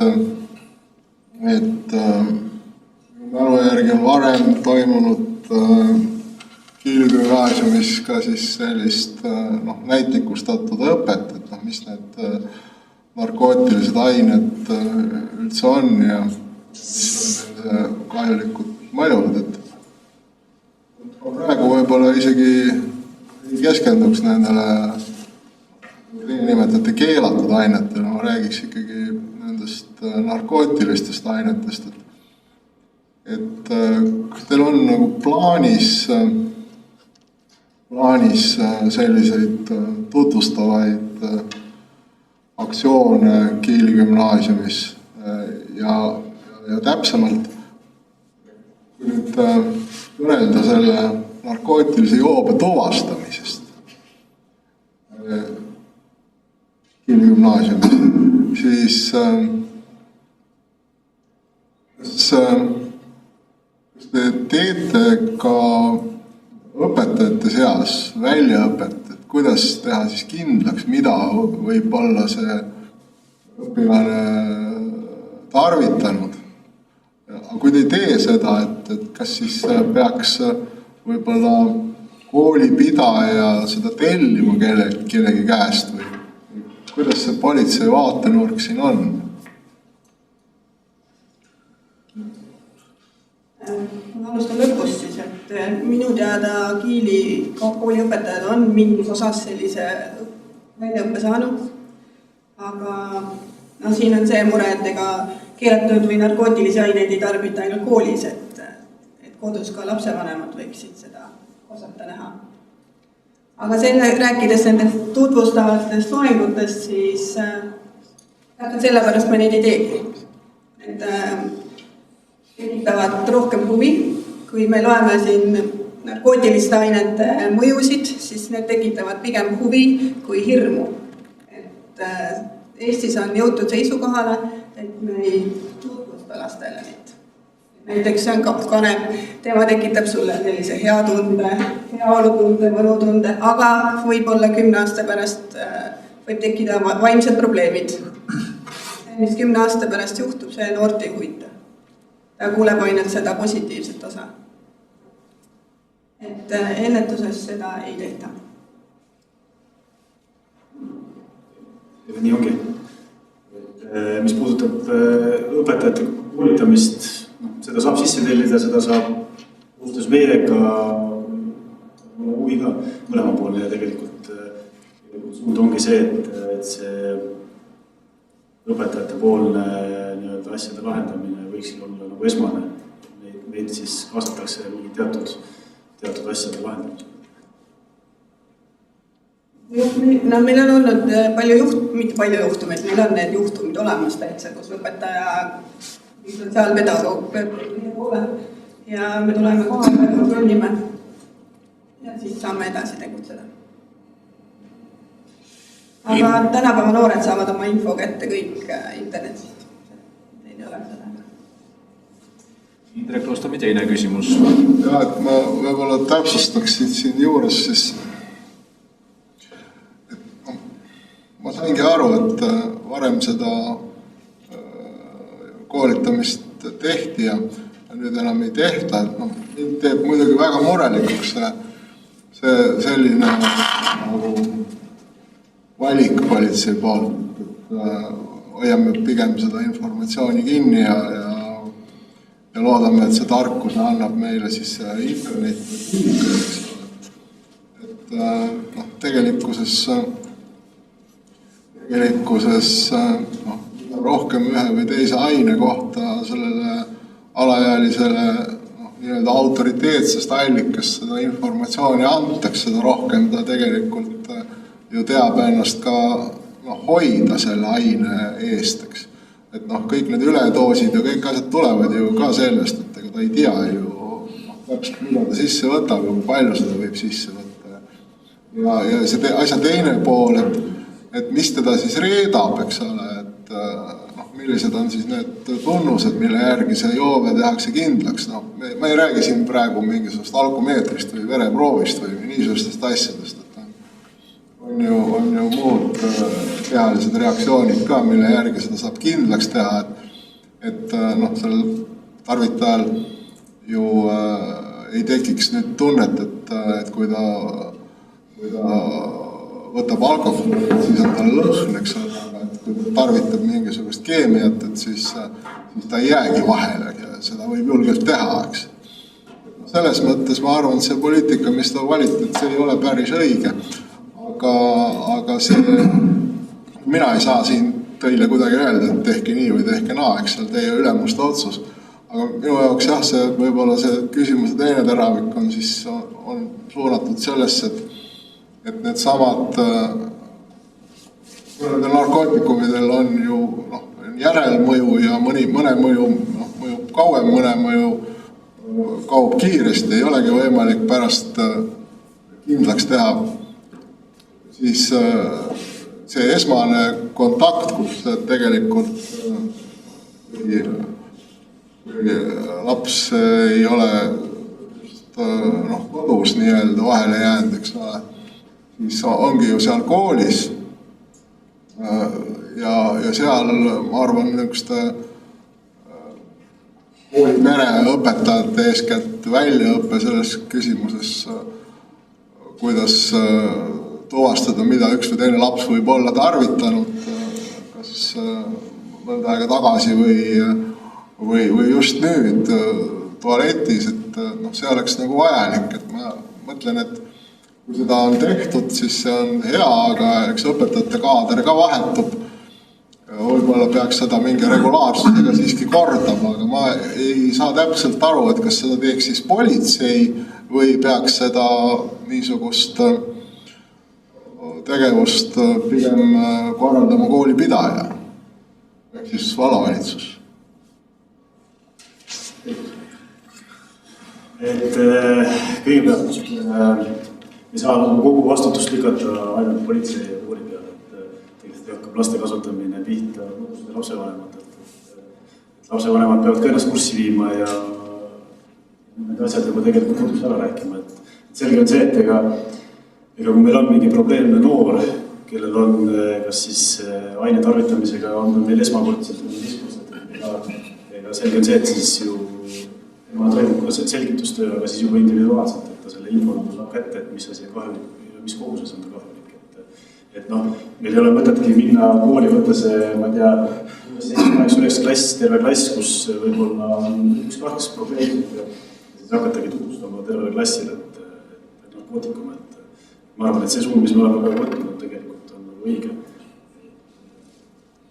Et mis puudutab siis õpetajate koolitamisele, nagu ma ütlesingi, see on selles mõttes on ju omavaheline koostöö, et kui õpetajad tunnevad, et nad vajavad seda, nad võivad alati piirkonna politseinikku ühendust võtta ja teeme seda ära mingisugune informaaliselt, see ei ole selles mõttes keeruline ja me saame vastata ka siis meie enda teisi üksused, kes seda vastavad. Ma saan aru, et see koolipidaja peaks tegelikult korraldama need õppegrupid õpetajatest näiteks ja kutsuma teid siis koolitama. Näiteks kui nad tunnevad, et neil on teadmisi vaja ja probleemil hetkel süvenemas või jah, et ma just sellepärast küsin, et selline suhtumine, kus koha peal õpetaja ütleb, et ma ei tea, ta käitub natuke imelikult ja ma ei oska öelda, mis tal viga on, et selline suhtumine tegelikult ei ole õige kooli poolt. Tegelikult ei olegi sellist suhtumist, et kui see õpetaja juba tunneb, et lapsega midagi valesti, siis ta pöördub juba pedagoogi poole esimeses joones ja siis ta jõuab see info ka meieni. Aitäh, Indrek Raadiku küsimus. Jah, see narkoteema on nüüd nagu nii mitu korda läbi käinud, aga nagu see jutt oli, et hästi suur probleem on meil alkoholijoobes roolikeerajad ja narkojoobes. Kas mingisugune B-seire kui selline siit Kiili vallast näiteks, on teil seda informatsiooni, mis asjad meil siis siin kasutuses on? Võtate seda reovee uuringut, neid andmeid meil hetkel ei ole, et seda Terviseamet. Kui me ei ütleme siis kriminaalpolitsei, kes tegeleb teemadega, kui nemad soovivad seda infot, siis nad pärivad seda. Mitte seda ei peaks nagu vald tegema? No vald võib seda teha, selles mõttes teil on samasugune õigus seda Terviseametit nagu järelpärida. Sellest oleks teil ju abi. Ja mingi pildi olla mingitest asjadest annab. Esta Kullamaa repliik. Lihtsalt tahan öelda, et koolis töötajana võin öelda seda, et õpetajatele ja ka autoriteetsetele lastevanematele on korraldatud meil lastevanemate nii-öelda siis kursuseid või selliseid ühekordseid koolitusi. Ja milles siis osalevad nii kõik õpetajad kui ka need vähesed lapsevanemad, kes kohale tulevad. Et paraku on niimoodi. Et selles mõttes on koolitöötajaid koolitatud ja inimeseõpetuse tundides räägitakse ka narkootilistest ainetest, mitte nii täpselt, et mida kõike meil on, vaid pigem nende kahjulikkusest. Ja mis ma veel tahtsin lisada, et tegelikult jah, me teame ja meil on ka sotsiaalpedagoog, kes tegelikult on selles kohas päris hästi koolitatud kuju, et temaga saab ka hästi nagu hakkama. See on kõik, aitäh. Marek Väljari küsimus. Aitäh teile selle ülevaatest. Kiili vald on endiselt seal Harjumaa vaates turvalisuse topis. Aga ma küsin niiviisi, et kas teie vaates Kiili vallas on piisavalt avalikke kaameraid ja kas nende kvaliteet on piisav, et nende põhjal ka midagi oleks võimalik tuvastada? No, tegelikult on nende kaameratega see, et kui mingi sündmus juhtub, siis täpselt seal seda kaamerat ei ole. Väga vähe, selles mõttes abi ei ole väga palju olnud. Et jah, see ringikaamera, mis meil siin Kiili ringi peale on see väga hea, et sealt on võimalik vaadata neid autosid, kui kuskil on mingi mure, seal mingid autod otsime, siis sealt on võimalik leida. Aga väga ei ole. Teine pool on katmata ja Sausti pool on ka kaamera praegu ei toimi. Vähe on ikka, aga nende kaamerate panemine on keerulisem teema juba, et see nõuab põhjendatust ka. Triin Jaago küsimus. Ühel hiljutisel haridus- ja sotsiaalkomisjoni koosolekul me saime teada, et ma ei tea, kas siis seadused on niimoodi muutunud, et kooli ei tohi enam politsei lihtsalt niimoodi nii-öelda ette teatamata tulla, ta kontrollib kõik klassid, kõik lapsed läbi, kas narkokoeraga või nagu see mingi aeg tagasi toimus, et nüüd on ainult konkreetsed lapsed, mille kohta tuleb info, kontrollitakse ära, millest see nagu sõltub või millal see muutus ja et kas see nagu ei ole tegelikult seotud ju laste tervise ja turvalisusega, et siin nagu siis nagu ma aru sain sellest, et arvestatakse seda, et see on ebamugav nendele, kes siis ei ole sellega seotud ja võib-olla siis tuleb mingit sellist asja välja, mis, ma ei tea, saab kellelegi sokutada midagi või midagi sellist, aga millal see muutus ja kas see siis nagu on, tegelikult ei ole ju väga normaalne, ma ütleks nii. See muutus 5 aastat tagasi või koos selle korralise teadusega. Et see on ikkagi väga tugev privaatsuse riive, et see samas ebamugavustunne, psüühiline negatiivne emotsioon, mis sellest võib tekkida. Et jah, praegu on nii, et me saame kontrollida üksnes info peale, ehk siis me oleme ka Kiili koolis teinud selliseid väikseid narkoreide, kus me oleme kaasanud koera.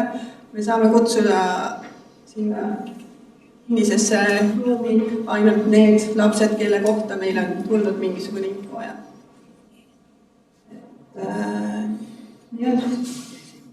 see tähendab seda, et tegelikult nagu ütleme nii, et lennujaamas siis ka rikutakse korda või? ühesõnaga nii on praegu. Kooli ja lennujaa puhul ei saa võrra. No ma saan aru, turvalisuse laste on teine, aga jah. Indrek Aadik repliik. Ma repliigi korras, Marek, sinu kaamerate küsimuse peale. Et selles mõttes, et üks asi on see, kus need kaamerad on ja kuidas nad võtavad. Õnneks on vaata Kiili valla elanikel on hästi mitu gruppi, kus jagatakse igasugust informatsiooni. Ja muidugi on nagu üks grupp, kus on hästi palju inimesi, aga selle moderaator, ma nüüd vabandan, tropp. Kui siin oli juhtuma, mis minu meelest isegi Liisil helistasin õhtul, kuhu ma pean pöörduma, kui oli üks juhtum, kus mingi auto jäi seisma, kutsus ja pakkus poistele kommi, ma siis kirjutasin nagu igasugustesse nendesse gruppidesse.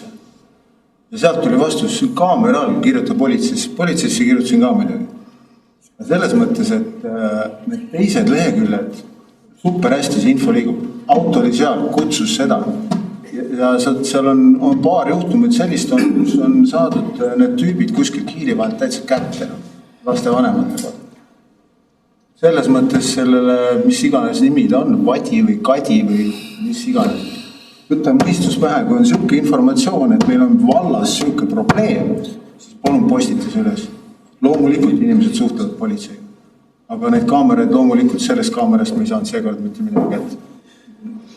Indrek Roost on teie lühike konkreetne repliik. Ma selle Esta Kullamaa repliigile ei hakka üldse vastamagi. Selles mõttes rääkida, et koolis ei ole narkootikumi probleemi ja ainus probleem on lapsevanemad, kes ei tule koolitusele. See on tegelikult täielik jama, aga ma pigem olen ikkagi kuulnud ja tean varasemast ajast ka seda, et nende Kiili valla poolt makstud kaamerate pilt peaks jõudma politseisse ja kui see pilt ikkagi nii eklektiliselt sinna jõuab, siis võiks politsei minu arvates Kiili valla valitsusele öelda, et lepingupartner võiks oma kaamerat siis korda teha, muidu saab raha täiesti niisama.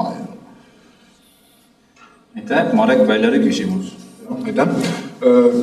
kas teid on kaasatud ka selle planeeringute läbivaatamisele, et annaksite hinnangu, et kuidas see turvalise ruumi loome seisukoht ja millised võiksid soovitused olla? Selle turvalise ruumi kolmepäevasel seminaril ma usun, et see on 3-4-5 aprill, siis seda ilmselt tuleb asjade. Tegelikult küsiti ka sellesama Rail Balticu teemal, küsiti meie käest kaamerate asja just. Et kas seal võiks olla ja kus see võiks olla. See ma andsin omapoolse hinnangu tagasi. Tundub, et rohkem küsimusi. Ma tahaks küsida, aga mul ei lähe see küsimus. Nüüd tuli? Ei tulnud. Nii, palun Triin, küsige. Mis pilootprojektid need on, millest alguses rääkisite? Mis on tulemas pilootprojektid? See piloodina on meil koostöös abipolitseinikega ja meil on eraldi redaktuuris abipolitseinike grupid, mille tegevusala on natukene midagi muud kui siin kuukonna abipolitseinikud, et koostöös nendega avaliku korra liiklusjärelevalvealased tegevused.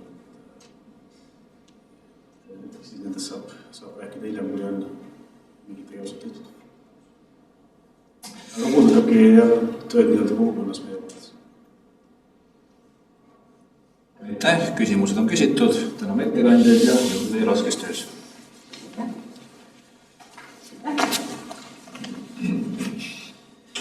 Päevakorrapunkt number 3. Otsuse eelnõu Sookaera Nõmme T3 katastriüksuse omandamine. Ettekandja nõunik Venno Johanson, kaasettekandja komisjoni esimees Liis Mäekivi.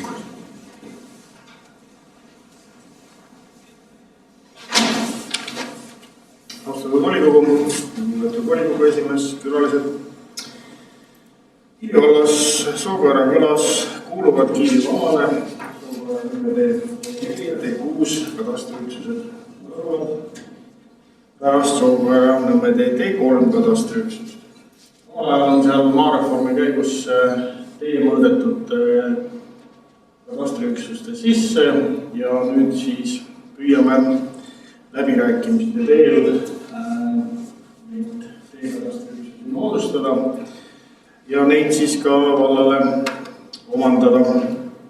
Antud juhul saime siis Sookaera Nõmme T3 katastriüksuse omanikuga kokkuleppele, et moodustame katastriüksuse, vald maksis siis ka selle katastriüksuse mõõtmise ja sellest tulenevalt siis omanik on nõus selle katastriüksuse vallale tasuta võimendama.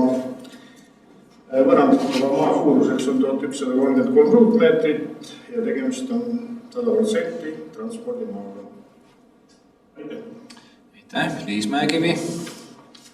Aitäh, volikogu esimees ja volikogu liikmed. 6. märtsil oli Majandus- ja arengukomisjoni koosolek. 8 komisjoni liiget osalesid sellel koosolekul ja Venno Johanson kandis selle sama teema ette ka komisjonis. Komisjoni liikmetel olid mõned üldised küsimused analoogsete eelnõude kohta, mis said vastatud ja konkreetne eelnõu siis ühehäälselt otsustati saata volikokku. Aitäh! Palun, kas kellelgi on küsimusi?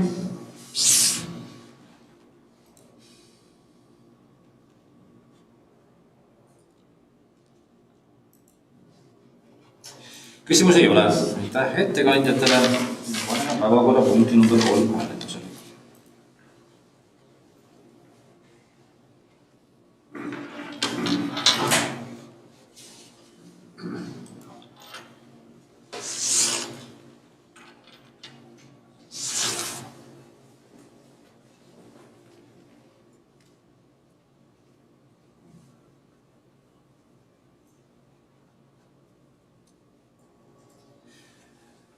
Otsuse eelnõu poolt hääletas 9 volikogu liiget, erapooletuid on 4.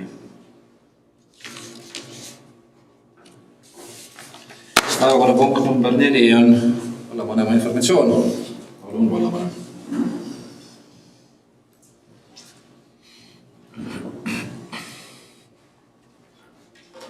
Volikogu esimees, volikogu külalised.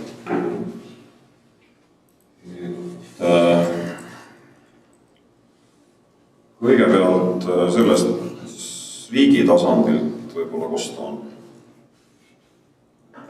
Ise meediat siin olete lugenud, kuulanud, siis see regionaal- ja põllumajandusministri plaan on siis ultimatiivseks muutunud ja ta seob seda tagasiastumisega ja eks me siis saame näha, mis saab, et kas otsustatakse nii või naapidi või keegi astub tagasi või mis tal on, aga igatahes laual see teema nagu on ja võib-olla tuleb mingi vahepealne variant, et tullakse kahelt poolt kokku, aga igatahes tähendab see seda, et siis mingil määral siis ikkagi toimetulevamatelt võetakse midagi ja antakse neile, kes nii hästi toime ei tule.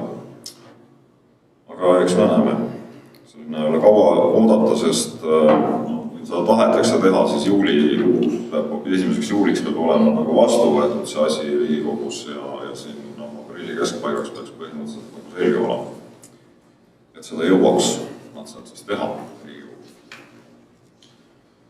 Siis teatavasti käivad läbirääkimised seal Tartus õpetajate palgateemal.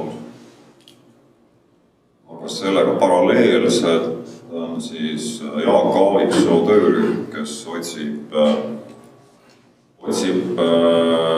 taga, et kuhu läheb haridusraha. Ja Linnade Valdade Liit tegi siis ettepaneku Kiili vallale, et me osaleksime siis linnalähedase toimetuleva valla nagu esindajana selles, kus on 7 erinevat omavalitsust üle Eesti siis erineva suurusega ja erineva toimetulekuga, et siis vaadata ja me andsime oma lõhusoleku loomulikult lõpuga oleme valmis näitama, kuhu see raha läheb, mis riik Kiilile annab ja mis Kiili ise nagu haridusse paneb.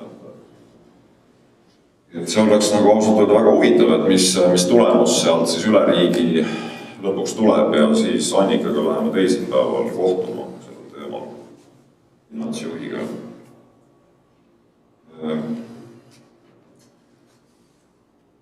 Mis veel, et vallas on tavapärane töö hetkel. Inimesed on hõivatud oma igapäevaste toimetustega.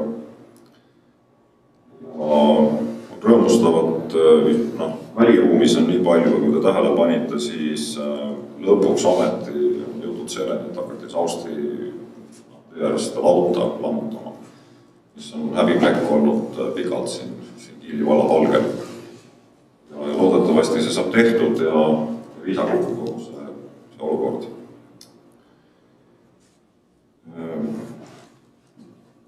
Käisime Assar Kalvetiga, sihtasutuse juhatajaga Tapase ja Välinakus reedel, kus siis Kaitseväe ja Kaitseministeeriumi esindajad rääkisid sellest, mida omavalitsustelt oodatakse, kui peaks sõjaline konflikt tekkima Eesti ja Vene Föderatsiooni vahel. Eesti, ütleme siis Vene Föderatsiooni ja NATO vahel tegelikult. Jaanuse nende slaididest oli seal servapeal surka kirjutatud ametkondlikuks kasutamiseks ja neid jagata ka niimoodi laiali.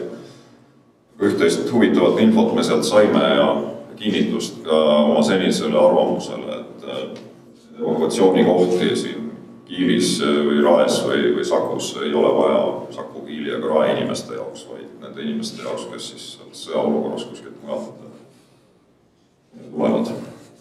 Et see on nagu kindel. Ja sellest peaksime ka oma plaanides ja asjades tegelikult. Igalt ei räägikski midagi muud, et kindlasti teile küsimus. Mul on meelest nõus vastama. Kellel on küsimusi?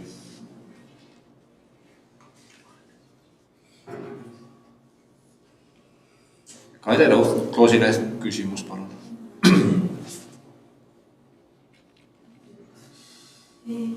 Küsimus Maalehes ilmus artikkel nende volikogu rahade ja inimeste puhast. Minule tundus natuke moonutatud statistikaga. Mul on sealt edasi küsimus, et kas on teada, kui palju inimesi meil tegelikult oli oma siin elades endiselt sissekirjutust Kiili valda? Mingit suurusjärku või teadmist? See on väga hinnanguline igal pool alati, et rahvaloendus teatud vastused sellele võib-olla andis, aga üldiselt see kindlasti ei ületa 10% see inimeste hulk. See inimeste hulk, kes ei ole sisse kirjutatud, on kindlasti suurem Kangrus, Luigel, linna lähedal ja Kiilis ja Rätsepas või Nabalas või lõuna pool, see on praktiliselt nii, et see on sama vähem, kes ei ole sisse kirjutatud. Puudutab neid volikogu liikmete tasusid, siis see on selline kinganumbri jagamine vererõhuga, et Rae vallas on 25 volikogu liiget, Kiili vallas on 17, seaduse järgi Rae valla elanike arv on 23 000 pluss, Kiilis on 1800, eks. Et siis saate ise aru, et meie volinike arv ei ole üle 3 korra suurem kui Rae vallas ja kui sa hakkad jagama neid numbreid omavahel, siis tulebki elaniku kohta see 3 korda kõrgem see asi. Kuigi need tasud võivad olla ühe suurused. Mareksin ka vastas sellele härrale sealt, kes seda artiklit tegi ja ka meie poole nagu pöördub. Aga sellel ei ole nagu sügavat mõtet tegelikult. Eks see on puhtalt muidugi volikogu teema ka, see vallavalitsust nagu ei puuduta, millised volikogu liikmete tasud on. Ja ma küsisingi sealt tulenevalt lihtsalt sissekirjutuste arvu, mitte artikli kohta. Sinisaare küsimus. Kuidas meil vaelalasteaia ehitusega läheb? Ollakse graafikus, ollakse eelarves, saab õigel ajal valmis, mingeid ootamatusi? Minule teadaolevalt on kinnitanud nii ehitaja kui tellija korralduse sihtasutused, ollakse graafikus, saab valmis ja kõik muud asjad on ka nagu joone peal,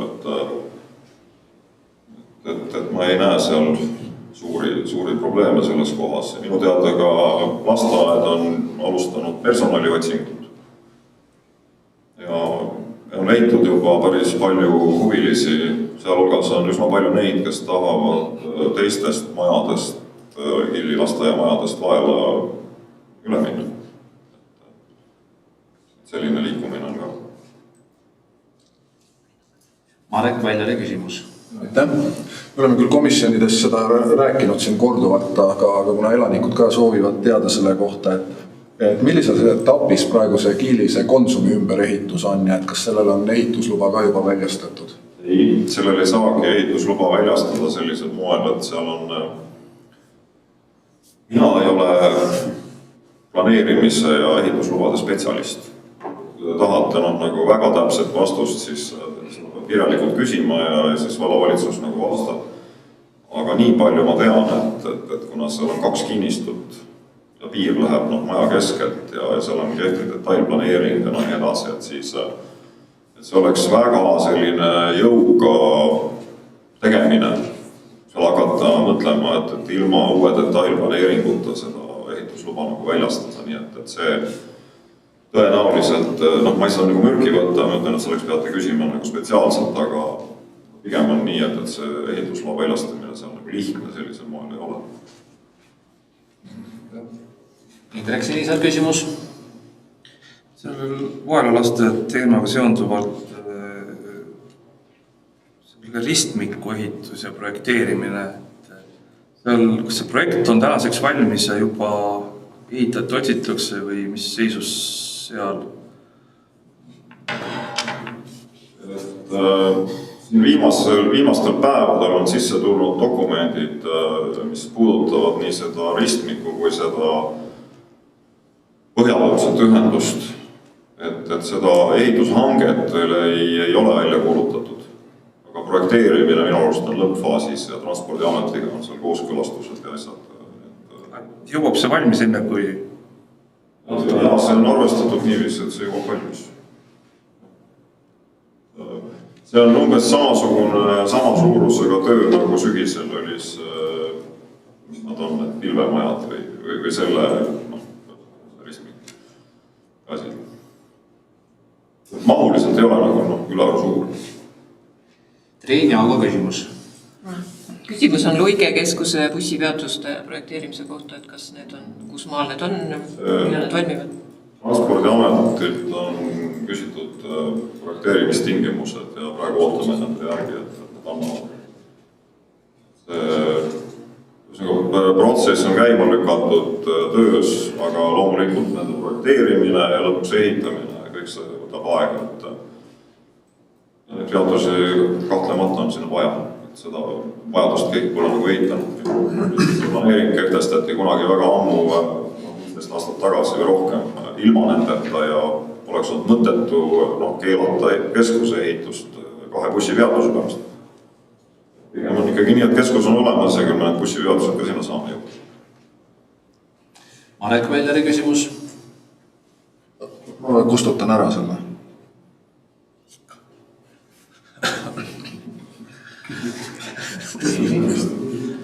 Kas on veel küsimusi kellegi?